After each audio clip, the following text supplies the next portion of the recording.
Welcome everyone to Monday Match Analysis, and it is time for a preview of the 2021 BNP Paribas Open in Indian Wells, California for the first time since 2018. It was famously the tournament that was first canceled in March 2019 at the very beginning of the coronavirus pandemic as far as the United States is concerned and as far as most of the sporting world is concerned. And as I like to begin with tournaments like this, it's great to have it back. So Indian Wells in an unconventional calendar spot in October. My understanding is that it's going to be a little bit hotter. The fall desert conditions, generally a little bit hotter. I did check the weather, and there's going to be a lot of days it's going to be around 90 degrees.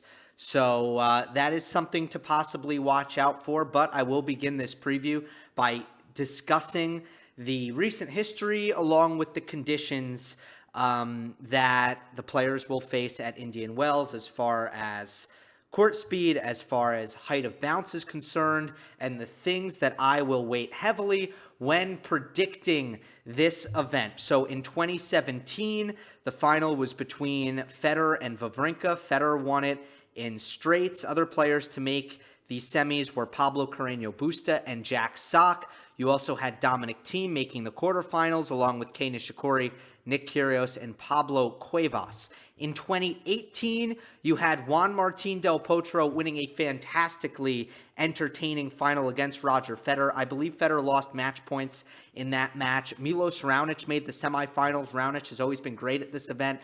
He is not playing. He is not in the field this year. Borna Coric made the semifinals. Sam Querrey and Kevin Anderson, along with Hyun Chung and Philip Kohlschreiber, were all quarterfinalists. Most recently in 2019, Dominic Thiem defeated Roger Federer in the final.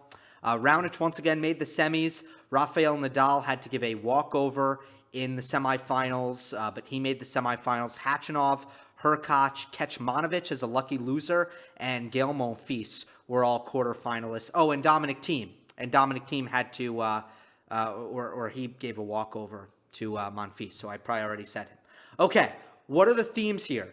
Names like Juan Martín del Potro, Dominic Thiem, Stan Wawrinka as recent champions, recent finalists, along with a lot of usual suspects. Roger Federer when he was in really good form in 17 and 18, along with a guy like Nadal, and obviously some of the usual suspects.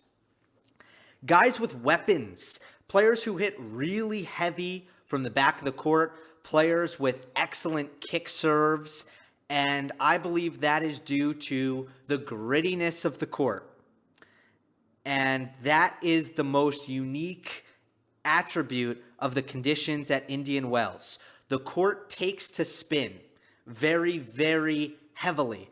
So if you hit balls with heavy topspin, you're going to get a really good jump, a really good kick off that hard court. It's slow. You don't get the skid through, right? Courts that kind of, when the ball really skids and bounces, generally that's hand in hand with bouncing very low, that's where you're going to get a lot of winners and balls kind of almost getting through the court really, really easily. With Indian Wells, it's more about heaviness, and it's going to favor the heavier topspin players. It's going to be pretty hard to hit winners. The conditions are, again, slow, but also the height of bounce. It's going to be a high height of bounce. And I think too much is made of how fast the court is, and not enough is made of how high bouncing the court may be and how well it might take to topspin. So the main thing that I look for with Indian Wells and who does well there, it's usually going to be heavy hitters. Hitters that not only hit the ball hard, but hit the ball with a lot of RPM. Players who hit good kick serves. A lot of the big servers do well here, but strength and heaviness with the ground strokes is going to be very, very important. With that being said, it is time to get into the quarter-by-quarter preview, where I give a quarterfinal prediction, a dark horse, and an upset alert, and a popcorn matchup. But first, let's thank our sponsors, Rally Tennis. Rally Tennis is a new mobile app that makes it easy to play tennis in your area, whether you want to compete or just train. Creating an account is free. Just head over to rallytennis.com or search for Rally Tennis in the App Store. And if you sign up and use me as the refer, you'll also get $10 towards your account. All right, Indian Wells, California. Full crowds, I believe. They're just going to be vaccinated crowds. First quarter is Daniil Medvedev, the number 1 seed. Yes, no Novak Djokovic, no Rafael Nadal, still no Roger Federer. That has been the case for a while now, but I will throw that in there. Daniil Medvedev is the number 1 seed, the reigning U.S. Open champion. Top seeds in his quarter are Hubert Hurkacz, Denis Shapovalov, Riley Opelka, Aslan Karatsev, Grigor Dimitrov, Filip Krajinovic, and Sebastian Korda. There's a lot of intrigue in this quarter, in my opinion. I think that any of kind of the top 4, I like Medvedev here, obviously, as one of the favorites. He's in the mix. Hubert Hurkacz as well. He's been really hot. Most of his success this year has come on the American hard courts. He's played really well on the American hard courts, whether it be Miami, Delray Beach, a really good result. This is not an American hard court, but he's coming off a really good result in Metz on the indoor hard courts as well. Denis Shapovalov, who has struggled as of late since making that Wimbledon semifinal, has not put together good results, but has played well in similar conditions, most notably in Miami. Shapovalov has played very well. Riley Opelka, I also think, has a good chance here. Again, the big servers play well. Raonic has had excellent results here.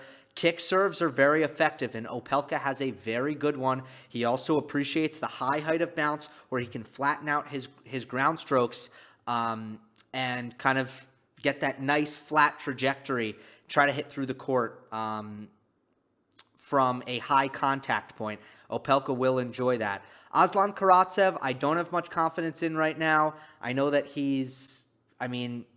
it hasn't been the worst stretch for him the last couple tournaments, but I just don't think he's hitting his forehand very well. And most importantly, I just think he's been fragile mentally. Grigor Dimitrov got out of a slump and made the semifinals in San Diego, but honestly, he's still not someone who I really back in against top competition at the moment. Filip Krajinovic is in a massive slump right now. I thought that after beating Tsitsipas in Hamburg that we could see him maybe gain some confidence, but nothing he's doing right now is really inspiring at all. Sebastian Korda, on the other hand, is an interesting candidate, and I think the most dangerous of the kind of lower seeded players in this quarter. Korda is someone who takes the ball on the rise, appreciates a hard court, grew up in the heat, training a lot in Florida and Las Vegas with Andre Agassi. He'll understand these conditions very well. He's dangerous, just needs to stay healthy and be durable. And whenever he's durable and healthy, he's been a really, really tough out here. My dark horse in this quarter is the winner of a first-round match that I believe will be a pretty fun one between James Duckworth, who I've featured in a recent video, the hottest players outside the ATP Top 45. James Duckworth, the Australian, very quirky game with a big serve for his height, someone who loves to come forward, which makes for his game very kind of ideal for hitting through slower courts because he finishes up at net. But he has a very good backhand side where he can hit very aggressive and flat, or he has an excellent backhand slice. I have concerns about the forehand, but Duckworth is red hot right now, and he will face Mackie McDonald in this first-round matchup. McDonald is someone who really kind of is what everything I said about Korda, only times 10, where he always hits on the rise. For that reason, he needs a hard court. He loves a hard court. He's a Californian kid. He likes the high contact point as well, and that's important for him because when the ball gets low, he doesn't respond very well to that. He has a lot of power, and he's played really good tennis all summer. So McDonald and Duckworth will play Daniil Medvedev in the second round, and as you can see, that is my early popcorn match, because I think if Duckworth or McDonald are used to the conditions and Medvedev is having a little bit of a hangover, he hasn't played in a long time, if there's a little bit of rust, if there's a little bit of an adjustment period, getting used to the Indian Wells conditions, which are unique conditions, I do think that could be an interesting match. My upset alert is Grigor Dimitrov, as I pull up the draw here.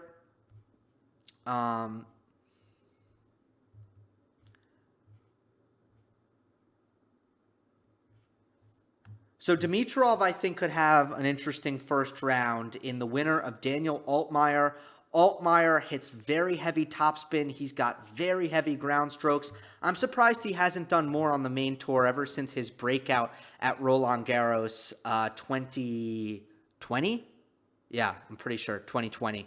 But yeah, big, strong athlete, very powerful. Just needs to be more consistent. Just needs to... I mean, he makes way too many unforced errors. That's Altmaier's problem. He has a good kick serve, too. But Altmaier should love these conditions at Indian Wells. Sam Querrey is also someone who's had success here, another Californian guy. So I think Grigor Dimitrov could have a tough second-round matchup, and he is on upset alert. Here's how I see this quarter ultimately shaking out, and I'll reveal my quarterfinal in a moment. I don't love Medvedev and Hurkacz, although by form, they should be the heavy favorites here. They are just not the kind of player who I think will be accentuated by these conditions. They are flat ball hitters. They like pace coming at them. They like to redirect. They want their ball to kind of skid through the court. They want their depth to be effective. They want their serves to be ultra effective, although they don't have great kick serves. They're more flat serve hitters, slice serve hitters. So for all these reasons, I don't love them. I don't love Riley Opelka either, because I think Medvedev is a terrible matchup for Riley Opelka. So I have Medvedev taking out Opelka. I don't trust Korda yet enough to put him all the way through the semifinal. So, if you're catching my drift here, I have a bold pick, and I have Shapovalov getting through Medvedev. Now, I know what you're thinking. You're thinking, Gill, you must not be following tennis at all right now, because anyone who's been following tennis knows Denis Shapovalov has not been good. He's been bad. I know he's been bad. I get it. I have been following tennis. Shapovalov has not been good since his run of the Wimbledon semifinals. He won a couple of matches at the U.S. Open. They weren't really convincing wins. I remember one was over Roberto Carballes Baena. They weren't great wins, and then he lost to Lloyd Harris. But I'm not really panicking. With any other player, I would look at those recent results, and I would say, okay, I'm not going to pick him to go far because he's not playing well. But with Shapovalov, I know better than that now. And I know it's kind of difficult to predict when he's going to break out of that rut. But I understand, don't panic when Shapovalov is on a cold streak, because once he wins a couple of matches and the conditions are right for him and they're correct for him, it's kind of like a switch is flipped, and now he becomes this super dangerous player, and he can just make a run out of nowhere. That's kind of how Shapo works. He's not a consistent player week to week. So I'm not going to panic off of his recent results. I look at his draw, I like it, and I just think there's opportunity for him. And I think these conditions, these slow conditions that reward the heavy hitters and give Shapo time for his backswings, give him time for his return, again, protect his backhand defense a little bit. Ideal for him, and not ideal for Hurkacz and Medvedev. So that's why I have Shapo coming through Daniil Medvedev's quarter.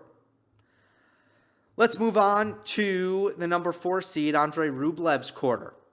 Andrey Rublev has Casper Ruud, Diego Schwartzman, Roberto Bautista Agut, Dan Evans, Cam Norrie, Lloyd Harris, and Dusan Lajovic. All right, Andrey Rublev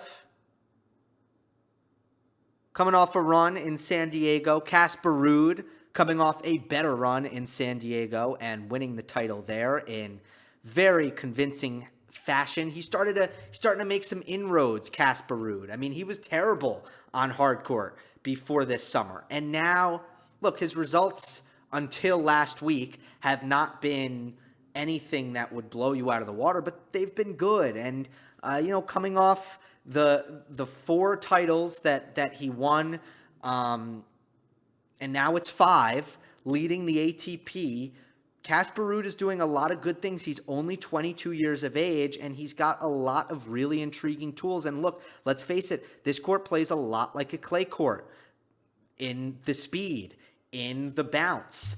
And someone who hits a heavy topspin with a massive forehand. Look, we have seen Dominic Thiem.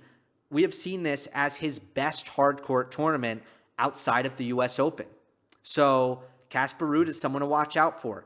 Diego Schwartzman has had super up and down results recently. I don't think that his serve is... I find his serve to possibly be a problem on a court like this. It just... I think it helps to have a heavier second serve than Diego Schwartzman has. But he will be in every return game, and Schwartzman could enjoy these conditions as well. I'm not really sure what his career results are at Indian Wells. Roberto Bautista Agut just hasn't been great this year. It's a down year, down trajectory. Dan Evans, the court is too slow for him. Cameron Norrie is someone who could be really good here. I mean, it's, on one hand... I mean, for the most part, he's just had an excellent 2021. So I like Cam Norrie here. Lloyd Harris, a bit of an injury concern coming in to this event. I also think that it's a little slow for him. He wants his serve and his forehand to allow him to finish points quickly. When he's dragged into rallies too much, that's not good. Players can get it to his backhand. Dusan Lajovic has been incredibly uninspiring, just really not good at all. So he's my upset alert just for that reason. My dark horse is Tommy Paul. Tommy Paul hasn't been awesome this year for the most part, but he's a great athlete. He plays really good defense, but he's got one of the best kick serves in men's tennis. I think it's one of his best attributes. He's got a spinny forehand that will keep players at bay on these gritty hard courts. They'll keep them back off the baseline. He will defend that forehand side very, very well. I think that he is in a decent part of the draw, Tommy Paul. Playing Feliciano Lopez, who's been very vulnerable in the first round, playing Dusan Lajovic in the second round, who is on upset alert. He has Andrey Rublev.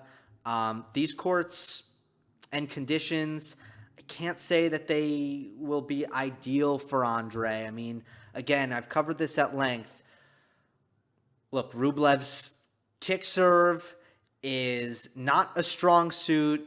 Yes, he hits big. Yes, he hits heavy, but when his serve isn't working well and isn't doing damage, which it has not on the slower courts on tour, it makes it much more difficult for him to play the +1 tennis that he needs to play, and players can grind him down just like Cam Norrie grinded him down. There are a lot of things in that matchup that I don't want to get into too much depth here, but obviously Norrie beat Rublev in 3 sets, and there are a lot of problematic things in that matchup, and Rublev and Norrie will likely play here. If the seeds hold, they will rematch, and I just think that Norrie does so many things well, and there are so many patterns that work for him in the way he attacks Rublev's backhand, but not attacking it offensively, just hitting heavy, spinny, lefty forehands cross-court a la Nadal Federer to Rublev's backhand, and Rublev just unable to really attack that ball. And Norrie with the better shot tolerance, I just think that among some other reasons there are some really favorable patterns there, and I could see history repeating itself once again. My early popcorn match is Dan Evans against Kei Nishikori in round 2. That's not really a matchup that inspires me, to be honest. But I like that I'm mentioning that Kei Nishikori is here.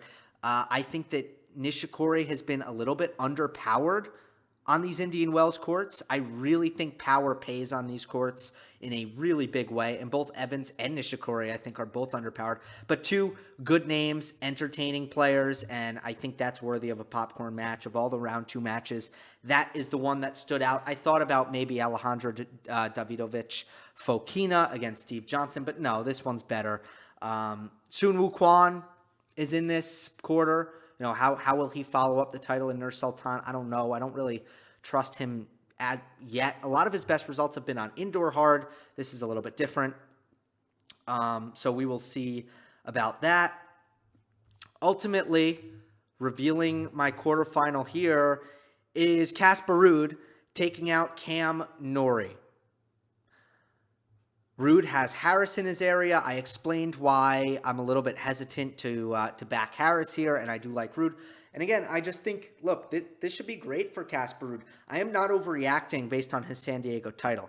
I'm really not. I think Indian Wells could have been without San Diego, and I would have really liked Ruud. He's less likely to be rushed on these courts, and his heavy topspin is going to do well. Plus, he has more time to run around his backhand and find forehands. He's just looking very fit, very spry, and he's moving so well this year. I think that is the biggest difference, is his fitness. That's the thing to me that's really changed about Ruud. And his serve. His serve is way better than it was way back when. So I feel good about Casper Ruud here. I feel better about him than Andrey Rublev, Diego Schwartzman, RBA. I feel better about him than all the top seeds. So I'm putting Casper Ruud through. Will he run out of gas? Is it a bad thing that he made that he won San Diego? I think a lot of the times it is. The good thing about Indian Wells, I don't think it's too taxing in general. I think you get days off. It is a 11-day tournament.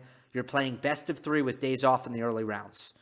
So I'm my only concerns about Casper Ruud are mental against the best players in the world. Those are my concerns. Other than that, I'm loving him right now. So I will ride Casper Ruud, that momentum, and I'm putting him through. Alexander Zverev's quarter. Zverev has Matteo Berrettini, Jannik Sinner, Gael Monfils, Lorenzo Sonego, John Isner, Carlos Alcaraz, and Taylor Fritz. I would say until Taylor Fritz, this is probably the deepest quarter. I mean, let me just confirm that. I know it's not Tsitsipas's quarter. I'm looking at Rublev's again. I'm looking at Medvedev's again. Medvedev's is good, but I think this is the deepest quarter. I think there are a lot of guys here who are playing good tennis, who are on somewhat of hot streaks. Alexander Zverev, one of the biggest things I think that's important for him is that the ball bounces high. I think that is one of the more underrated keys for Zverev. I don't think it matters much if the court's playing fast or if it's playing slow. I think he can be really great no matter what. But when the ball's bouncing low, that is when I think that sometimes he can struggle. He doesn't like to go down and hit up on the ball. So that's good. That fares well for his Indian Wells prospects. Berrettini, look, massive forehand, massive kick serve. You know I'm going to like him. Jannik Sinner is someone who will also probably enjoy these conditions. Again, powerful ground stroker, heavy hitter. Gael Monfils is just playing way more inspired, made the final in Sofia last week, and has been kind of back ever since Canada. So you love to see that. It's just in time for the rankings kind of going back to normal. Monfils has been riding the coattails of the protected ranking system, and now that goes away, Monfils looks like he's back. Sonego has also played some good ball. He is kind of someone who, with his serve and his forehand, kind of immune to conditions. It doesn't really matter what the conditions are. He can win because he's a little bit like Berrettini light. You know, it's a serve and a forehand, and because of those weapons, it kind of really doesn't matter. They work in any conditions. John Isner, again, I like the big servers here. It's 90 degrees. Nobody really wants to run. The serves are pretty effective. The kick serve is unbelievably effective. So I like the big servers there. Carlos Alcaraz, let's see how he follows up the U.S. Open. Is he healthy? Has he been training hard?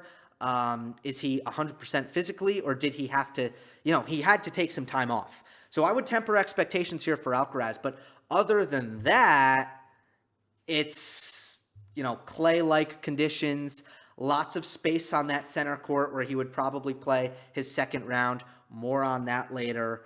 And I just really like Carlos Alcaraz in general. I'm super high on him, and I'm a fan of, and I think he will continue to rise up the rankings relatively quickly from here on out. Taylor Fritz is someone really struggling to win right now, and that is someone who I don't find to be threatening. But other than that, I look at all of these seeds, and if you tell me they're going to the quarters, I would believe you right now. I would believe you. My dark horses here, Andy Murray and Jack Sock. Murray has shown flashes of top 30 level tennis, maybe even top 15 level tennis at times. He just seems to have some mental issues right now.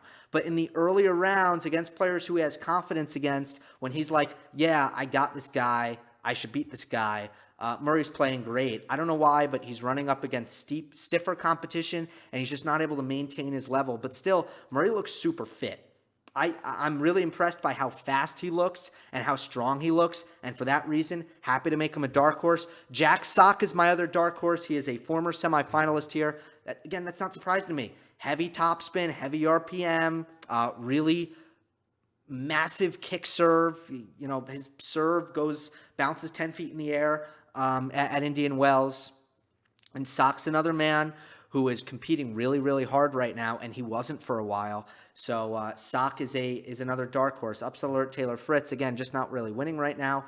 My early popcorn matches, Zverev versus Brooksby in round 2, or Alcaraz versus Murray in round 2. Now, we could get both of those matchups, but God, I mean, this is Zverev's section down there. Zverev's section is awesome because if we get those two matchups, mind you, the winner of those two matches will play in round 3.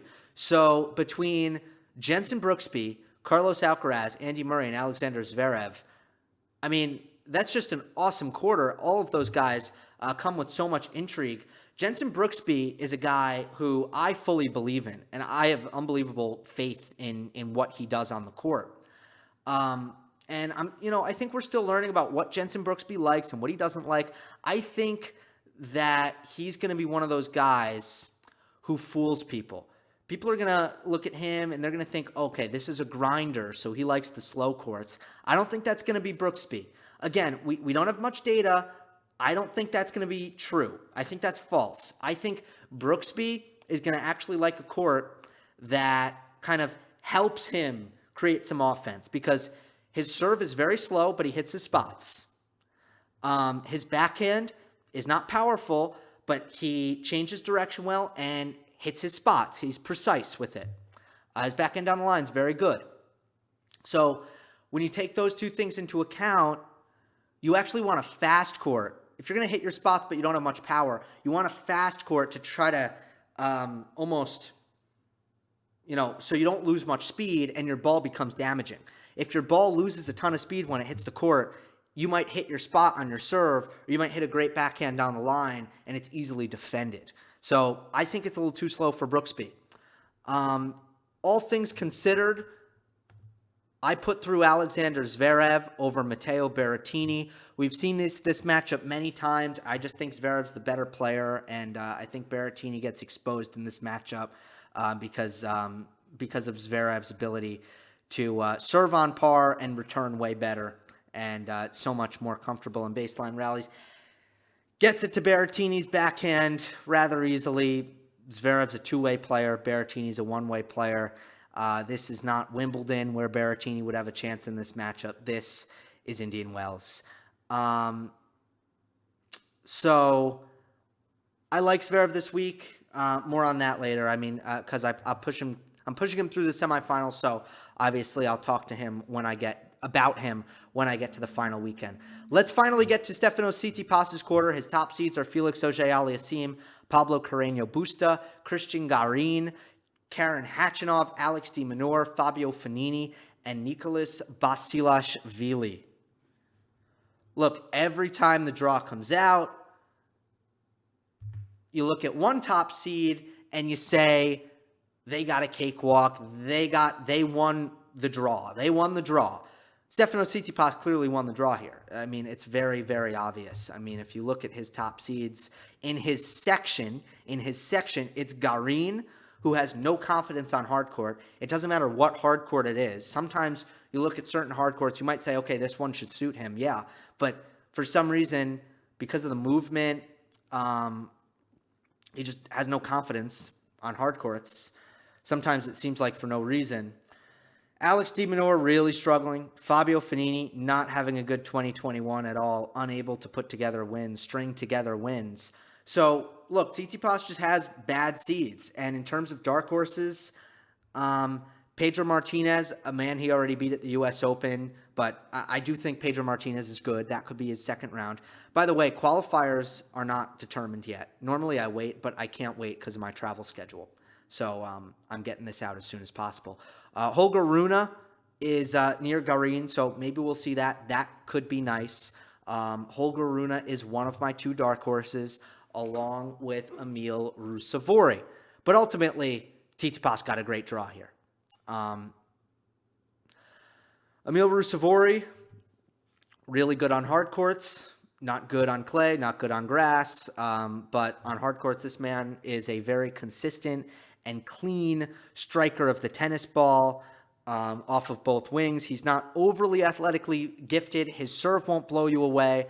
But I think anytime you get Ruusuvuori on a kind of a slower speed hard court and you allow him to show off his ball striking capabilities, he can be dangerous, and he's pretty hot right now. He's playing good tennis. Upset alert, Tsitsi section, and what I mean by that is all of his seeds I could see losing first round or second round because they get a bye.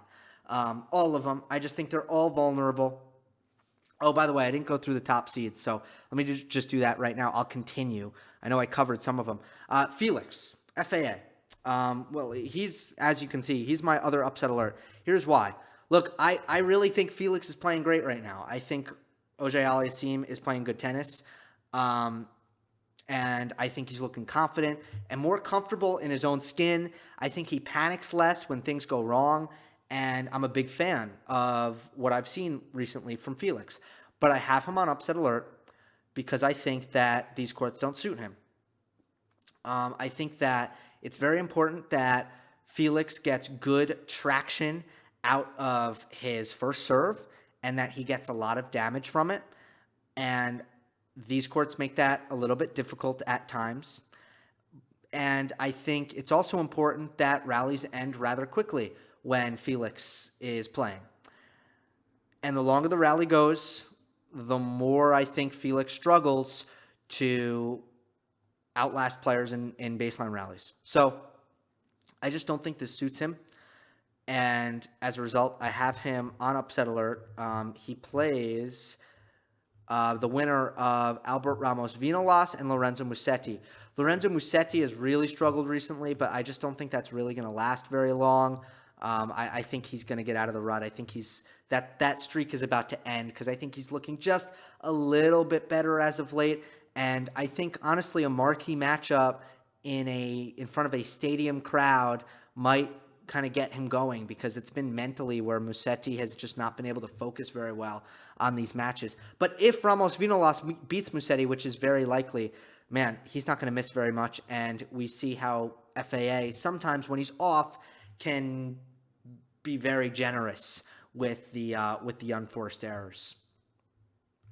Karen Khachanov has had success. He's a former quarterfinalist here at Indian Wells.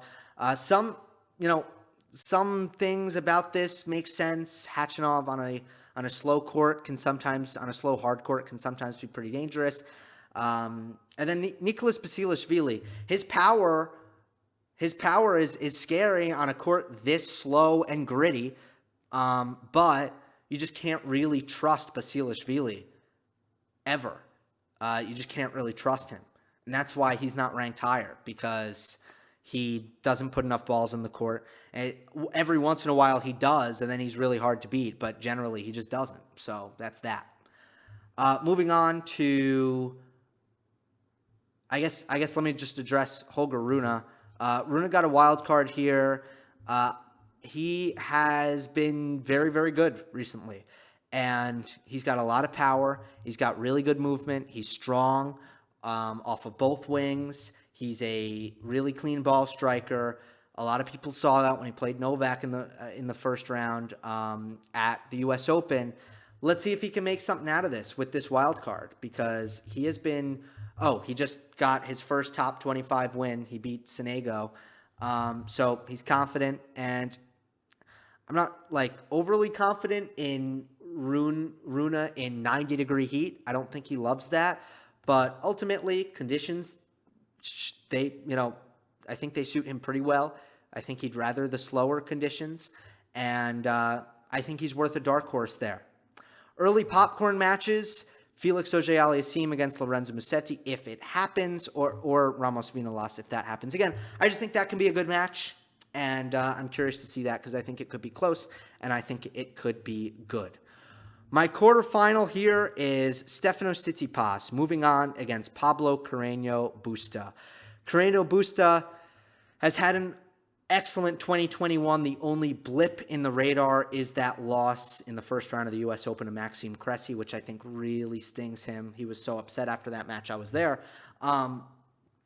But I trust him on this slow hard court to do the PCB thing and play some really awesome grinder-like baseliner tennis and work his way to the quarterfinal. But ultimately, Tsitsipas has so much more firepower than him.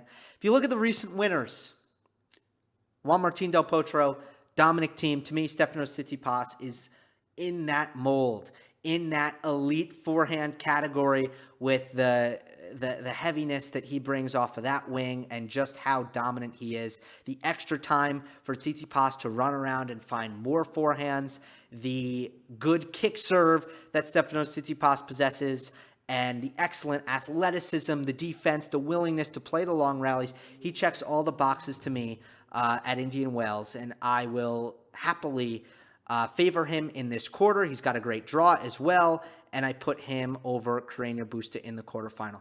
Let us get to the final weekend now. There it is. Casper Ruud defeats Denis Shapovalov in 3 sets. Stefanos Tsitsipas defeats Alexander Zverev in 3 sets. And Tsitsipas defeats Ruud in 2 sets. Ultimately, I think the champion will come from the bottom half of this draw. I think it will be either Stefanos Tsitsipas or Alexander Zverev. I don't have a lot of trust in Denis Shapovalov. I don't have that much trust in Casper Ruud. Again, my only complaint with Ruud is that against the elite competition, he has not played his best tennis. He has shrunk, and I believe that he has been a little bit timid mentally, lacking some confidence, lacking some bravado, some I'm supposed to be here attitude. And for that reason, Ruud has not fared well in these big semifinals. But look, he's never made a Masters final. He's only made semifinals, I believe 3 of them, maybe 4. And I do have him breaking that streak and beating Shapovalov. But Tsitsipas a pretty easy pick for me in that final. And again, I'm confident in Stefanos Tsitsipas giving the conditions. Now, I was not high on Tsitsipas all summer long. I didn't really pick him for the most part, because I felt like he was a little bit off mentally throughout the summer, ever since Hamburg, really. I mean, just he just didn't look right. Every match was drama, and his temperament was all over the place, and it was just, he looked like 2019 Tsitsipas. I mean, there was drama around him. He was just wasting way too much energy at all times. And I didn't like that all summer. But look, he's had a break here, and we've seen him kind of bounce back from these tough losses before. I know that a lot of people were saying that the loss against Alcaraz at the U.S. Open was going to scar him. Heck no, it's not going to scar him. He'll be absolutely fine. And I could just see him bouncing back in this spot. And he's a highly motivated and a highly competitive player. I think that matters at this time of year. I think the players that can sometimes fade a little bit in terms of competitive spirit are most likely to do that after the U.S. Open. I don't think Tsitsipas fits into that category. So I'm putting him through. Good news. I will be covering this tournament rather heavily on YouTube, so make sure you are subscribed to the channel for frequent match analysis of these Indian Wells matchups, and I will be, again, very active on YouTube. So with that being said, follow me on Twitter at Gill_Gross. I'll talk to you soon. Hope you enjoyed. Don't forget to subscribe, and I'll see you next time.